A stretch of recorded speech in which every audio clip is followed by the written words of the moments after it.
संपूर्ण सोलापूर शहर आणि जिल्ह्याचे लक्ष लागलेल्या विधान परिषद निवडणुकीच्या भारतीय जनता पार्टीच्या उमेदवारासाठी माजी आमदार प्रशांत परिचारक यांचे नाव जवळजवळ निश्चित झाल्याचे बोलले जात आहे. पक्षाकडून अधिकृत घोषणा होणे बाकी आहे, परंतु बार्शीचे माजी आमदार राजेंद्र राऊत यांनीही विधान परिषदेसाठीचा उमेदवारी अर्ज नेल्याने पुन्हा एकदा सस्पेन्स वाढल्याचे चित्र आहे. 2017मध्ये भारतीय जनता पार्टीकडून प्रशांत परिचारक उमेदवार होते. त्यांच्या विरोधात राष्ट्रवादी काँग्रेसचे माजी आमदार दीपक साळुंखे पाटील होते.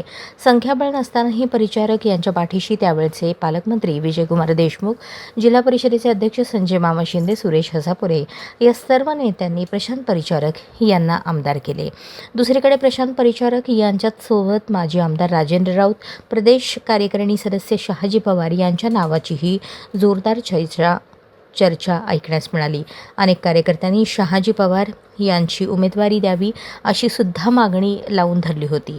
दुसरीकडे राजेंद्र राऊत यांनी आपल्या बार्शी तालुक्यातील 6 जिल्हा परिषद आणि 12 पंचायत समितीच्या सर्व 18 जागा भारतीय जनता पार्टीच्या निवडून आणल्याने त्यांचेही नाव आघाडीवर होते.